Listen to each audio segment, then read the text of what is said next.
ఈ సంవత్సరం 2024 అంతర్జాతీయ దినోత్సవానికి ఒక థీమ్ పెడతారు మేడం ప్రతి సంవత్సరం కూడా.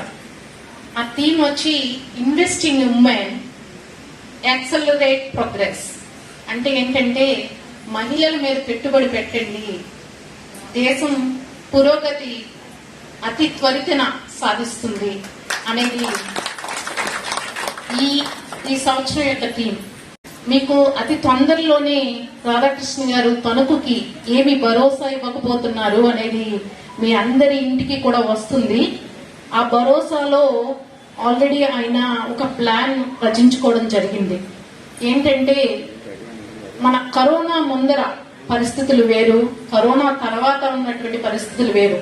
ఇప్పుడు మేము ఉద్యోగం కూడా, నేను సింగపూర్ కంపెనీకి పనిచేస్తానండి, కానీ 2015 నుంచి కూడా నేను నా ఇంట్లో కూర్చునే నువ్వు చేయగలిగింది, ఇక్కడ మనం ఎంతో మంది మహిళలు ఉన్నారు, ఆ మహిళలందరూ కూడా ఎందుకు చేయలేరు, వారందరికీ కూడా వర్క్ ఫ్రమ్ హోమ్ ఆపర్చునిటీస్ ని మనం ఎక్కువగా తీసుకుని రావాలి అనేది ఆయన ఆలోచన చేయడం జరిగింది.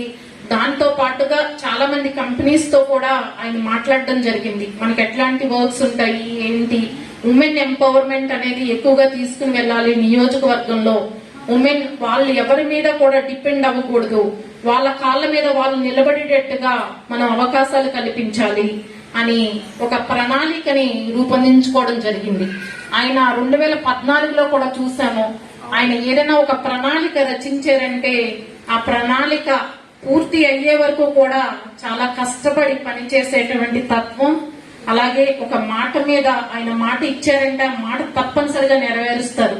దానికి నా సహాయాన్ని కూడా డెఫినెట్ గా నేను ఉండి ఇక్కడ డెఫినెట్ గా ఐటీ సెక్టర్ ని తణుకు నియోజకవర్గంలో ఎంతో కొంత నేను ఎక్కువగా అభివృద్ధి చేస్తాను అని చెప్పను, కానీ డెఫినెట్ గా మా సాయశక్తుల కృషి చేసి ఇక్కడ యువతకి, మహిళలకి, అట్లానే మనకి ఎవరైతే ఇంటి దగ్గర నుంచి వర్క్ చేయగలుసుకుంటారో వాళ్ళకి కూడా ఎక్కువ అవకాశాలని తీసుకురావడానికి కృషి చేస్తామని డెఫినెట్ గా మేము ప్రామిస్ చేస్తున్నాం.